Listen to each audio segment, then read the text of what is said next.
for you my prayers, works, joys, sufferings of the day, in union with the Holy Sacrament. ആരാ?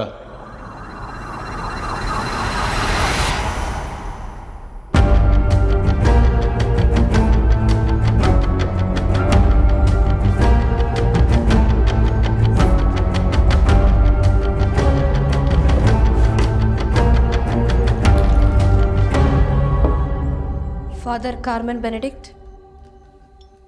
അതെ. ഈ വാതിൽ അടയ്ക്കാറില്ലേ? ഇല്ല. ആരാണെന്ന് പറഞ്ഞില്ല. ഞാൻ ദിയ. എനിക്ക് ഫാദറിൻ്റെ ഒരു സഹായം വേണം. എന്നുവെച്ചാൽ ഫാദറിനെ കൊണ്ട് മാത്രമേ അത് പറ്റുള്ളൂ.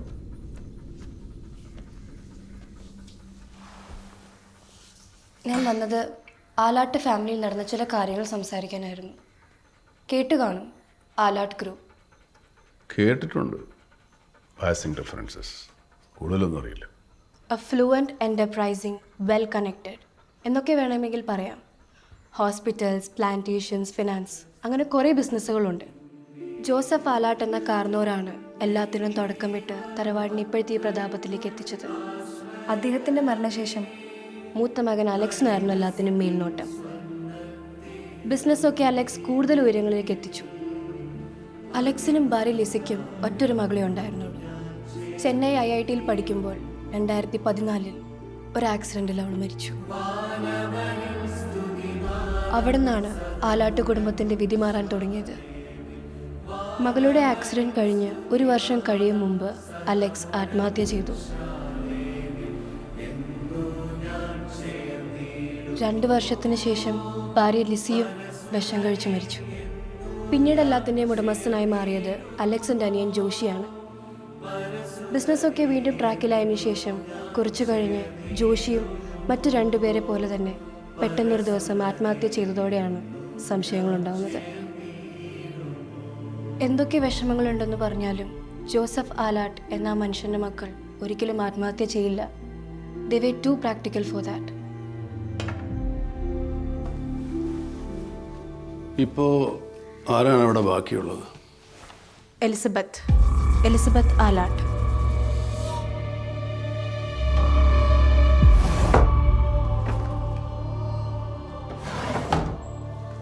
ഈ മരണങ്ങളെപ്പറ്റി പിന്നെ പോലീസ് അന്വേഷണം ഒന്നും ഉണ്ടായില്ലേ? തെളിവുകൾ വെച്ച് എല്ലാം ആത്മഹത്യകൾ തന്നെയാണ്. പക്ഷേ എനിക്കൊന്നും വിശ്വസിക്കാൻ പറ്റുന്നില്ല. ഒരേ കുടുംബത്തിൽ തന്നെ അടുത്തടുത്ത് 3 ആത്മഹത്യകൾ. സ്ട്രേഞ്ച്. അതും ആവശ്യത്തിലധികം സ്വത്തും സൗകര്യങ്ങളും എല്ലാം ഉള്ള ഒരു വീട്ടിൽ. എനിക്ക് തനിച്ച് ഇതിലൊന്നും ചെയ്യാൻ കഴിയില്ല. I need official help.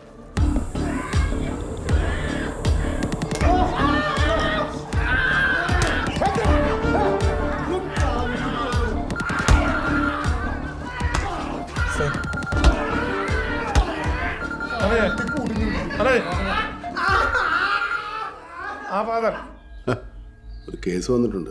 വന്നതോ അതോ തേടിപ്പിടിച്ച് ചെന്നതോ? തേടിപ്പിടിച്ച് ചെന്നതല്ല, തേടിപ്പിടിച്ച് വന്നതാ. എനിക്ക് സാറിനെ ഒന്ന് കാണണമല്ലോ.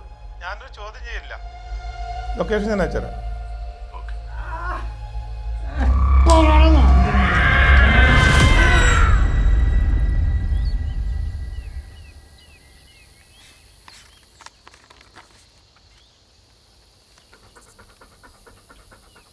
എന്തോന്നു?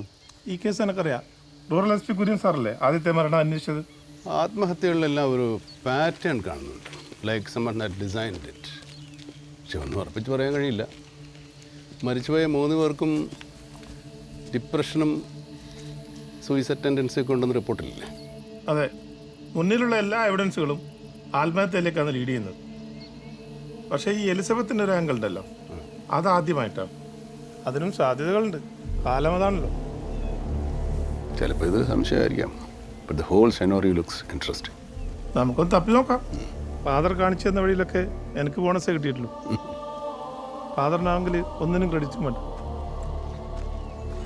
Elizabeth Alat, CEO Alat group. എനിക്കൊരു നമ്പർ ഒന്നും ഇവിടെ. മെസ്സേജ് ചെയ്താൽ മതി. ആ വാതിൽ കിടക്കണോ? ആരാ പുള്ളി? ആഞ്ഞിലമറ്റം ഇരട്ടക്കൊല കേസ് പ്രതി. ഇന്നലെ കസ്റ്റഡിയിൽ നിന്ന് ചാടിപ്പോയി ന്യൂസ് വന്നിരുന്നില്ലേ?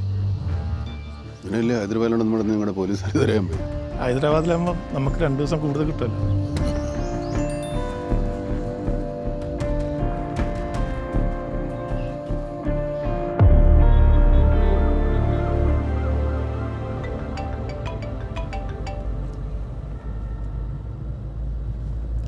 ഹലോ മാഡം, ഞാൻ DYSP ശേഖർ. എനിക്ക് മാഡത്തോട് ചില കാര്യങ്ങൾ ചോദിച്ചു തരാനുണ്ട്. എന്താ ചോദിച്ചോളൂ.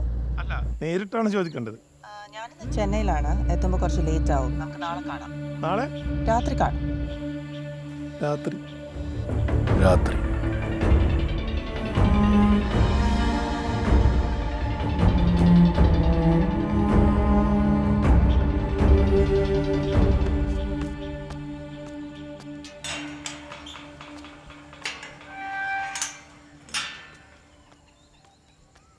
മാഡം ഇന്നലെ എപ്പോഴെത്തിയ? 12 ആയിട്ടുണ്ട്. ആ ശരി, ഞാൻ കൂടി അല്ലട്ടെ.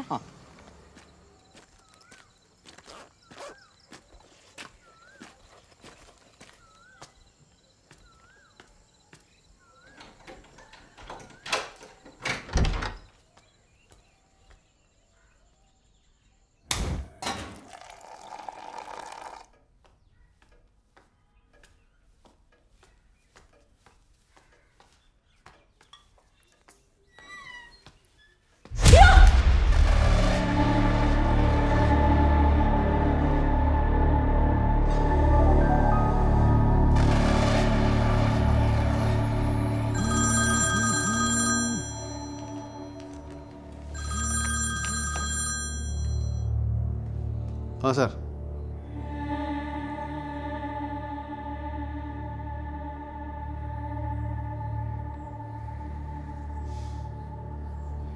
നമ്മൾ ഈ കേസിൽ പ്രതിയാണെന്ന് സംശയിച്ച ആളും മരിച്ചു.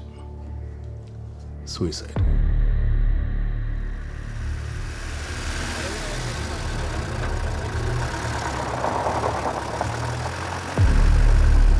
ആത്മഹത്യക്കുറിപ്പുകളോ മറ്റു യാതൊന്നും ഇതുവരെ കണ്ടെത്തിയ സൂചനകളൊന്നുമില്ല. ക്യാമറമാൻ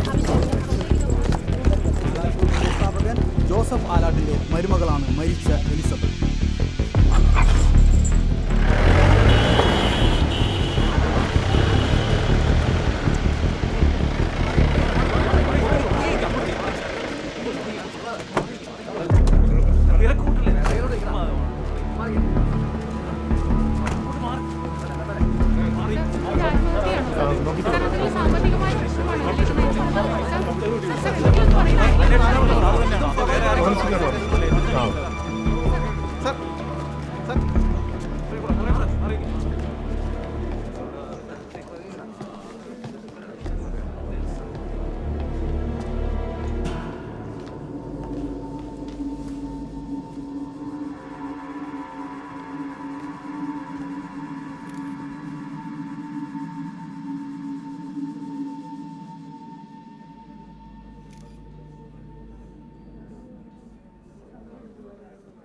വീടകത്തും പൂട്ടിയിരിക്കുന്നു. വേലക്കാരി അവരുടെ കയ്യിൽ താക്കോലെടുത്തിട്ടാണ് തുറന്നത്.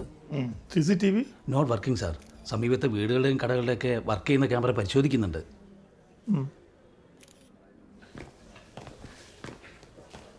എന്താ സംഭവിച്ചത്? രാത്രി എത്താൻ വൈകും, അതുകൊണ്ട് ഇന്ന് രാവിലെ എത്തിയാൽ മതിയെന്ന് മാഡം എന്നോടും പുറംപണിക്ക് നിൽക്കുന്നവളോടും ഫോൺ വിളിച്ച് പറഞ്ഞിരുന്നു. എന്നിട്ട് ആദ്യമാരാണ് എത്തിയത്? ഞാനാ എത്തിയ. എത്ര മണിക്ക്? 5:30. പുറവശത്ത് ഒരു വാതിലുണ്ട്, അതും തുറന്ന് അടുക്കളയിൽ കയറി മാഡത്തിനുള്ള ചായ വിട്ട് റൂമിൽ ചെല്ലുമ്പോഴാണ് ഞാൻ ആ കാഴ്ച കാണുന്നത്. ദേ ആ കൊച്ച് മാഡം കിടക്കുന്നത് നോക്കി നിലത്തിരിപ്പുണ്ടായിരുന്നു. ഏതാണ് കുട്ടി? മാഡത്തിന് ചെന്നൈയിൽ വെച്ച് കിട്ടിയതാ. അന്വേഷിച്ചപ്പോൾ ഇവിടെ അടുത്തൊരു ഓർഫനേജിൽ നിന്ന് ഇറങ്ങിപ്പോയതാണ് സാറേ. എന്നിട്ട് നാട്ടിലെത്തിയിട്ട് ഓർഫനേജിൽ നേരിട്ട് ഏൽപ്പിക്കാമെന്ന് കൂടെ കൂട്ടിയതാ. ഈ കുട്ടി ഇന്നലെ മാഡത്തിൻ്റെ കൂടെ കിടന്നത്? അതറിയില്ല സാറേ. വണ്ടി പാർക്ക് ചെയ്ത് ഞാൻ പുറത്തെ റൂമിൽ പോയി.